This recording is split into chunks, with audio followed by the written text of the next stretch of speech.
Chapter 1. The Waterfall. It used to keep me awake at night. The waterfall, like a clock whose ticking is never noticed.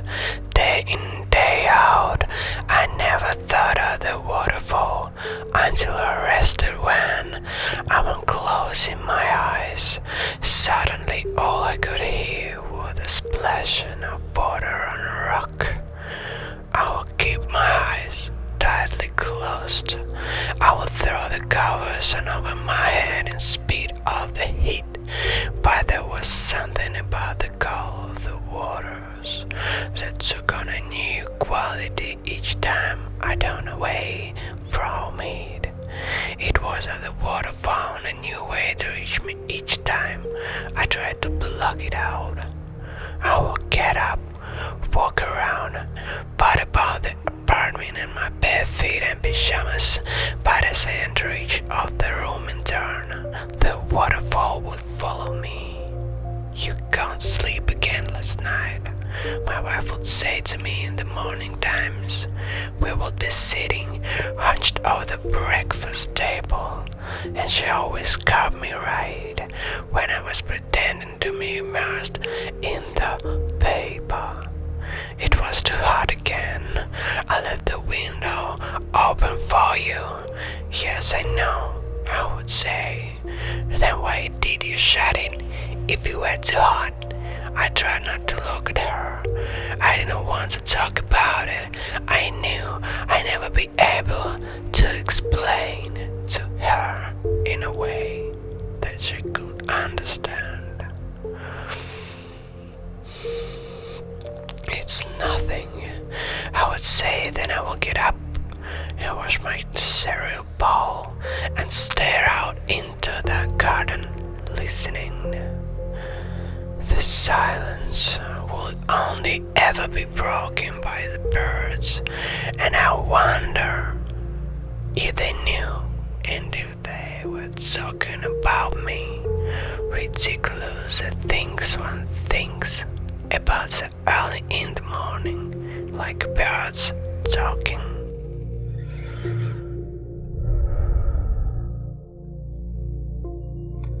One night it got so bad that I couldn't restrain myself. It was as the waterfall had been steadily growing louder and louder each night. But in reality I knew that the sounds had been the same, that it was myself being eroded away by my conscience, like sand on a short line. Getting up, I went over to the window. I saw the moon, low and pale, shining through the gaps left by the great waxy leaves of the banana trees. I remember then a childhood friend of mine. She used to say that seeing the moon through a window brought better luck. I wonder then what happens after the bad luck has passed.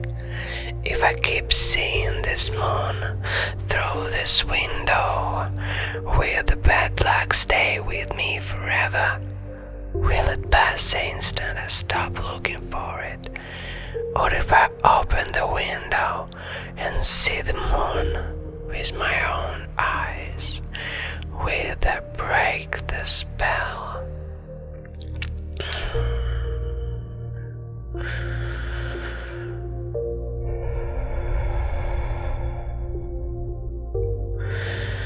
I went away from the window then. I slipped on my brown soft shoes and left the bedroom. In the hall, our dog was lying asleep in his basket. I watched him for a moment, watched his fat, furry belly swell and deflate like a bagpipe. I wondered what he might be dreaming about, if dogs are ready to dream at all. I crossed the hall through the sitting room and unlocked the patio doors. There was no breeze at all outside, just the jungle-edged stickness that seemed to trap the nice smell in its folds. I took a deep breath of night air, all the scents, all the trees, all the soil, all the threat of rain. I tried to enjoy the breeze, but the waterfall was calling to me so ardently that I couldn't rest and enjoy the moment. I exhaled and headed out across the patio, biting the huge green leaves with my hands, though that I was now walking through the vegetation to that secret place.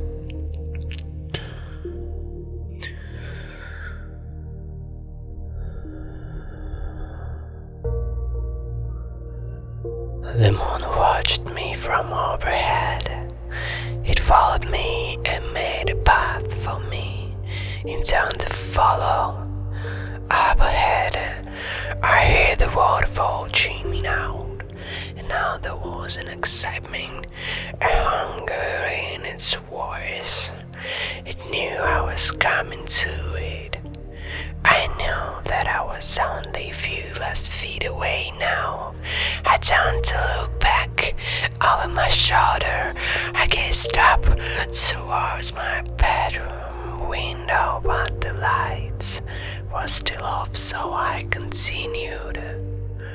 I pushed through where the leaves grew thickest. Then there was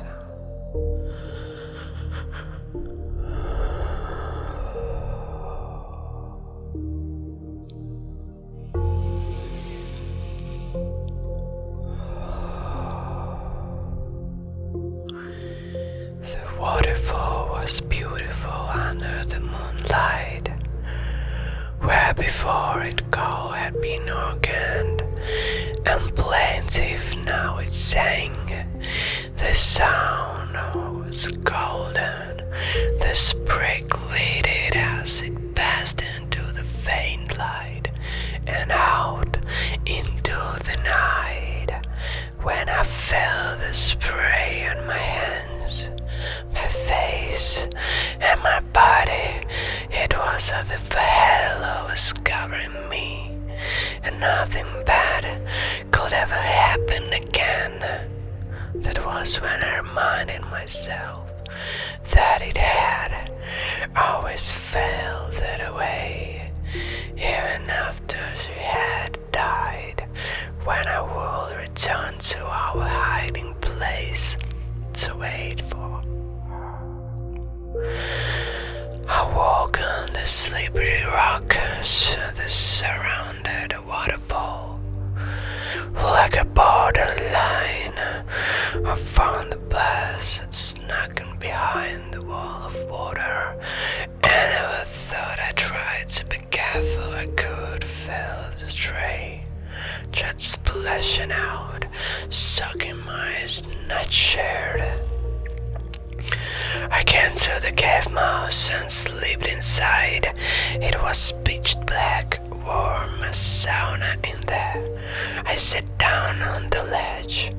Even in the darkness, my hands knew how to find it, and I waited. In this time, I tried not to let my mind wander too much. I tried not to think of my 5-hour dog, of the apartment. I put all thought of work out of my mind.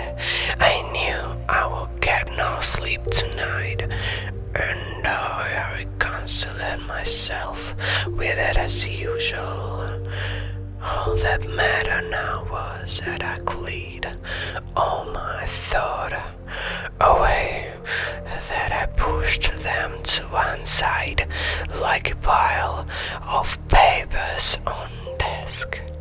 Then the light came.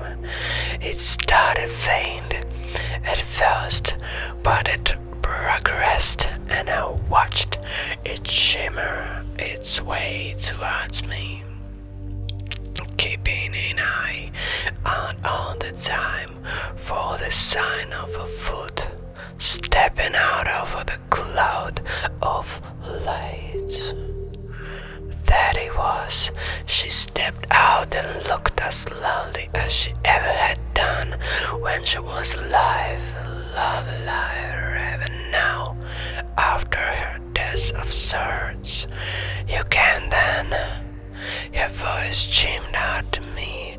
She was so close now that I was entirely lost in the warmth of her light.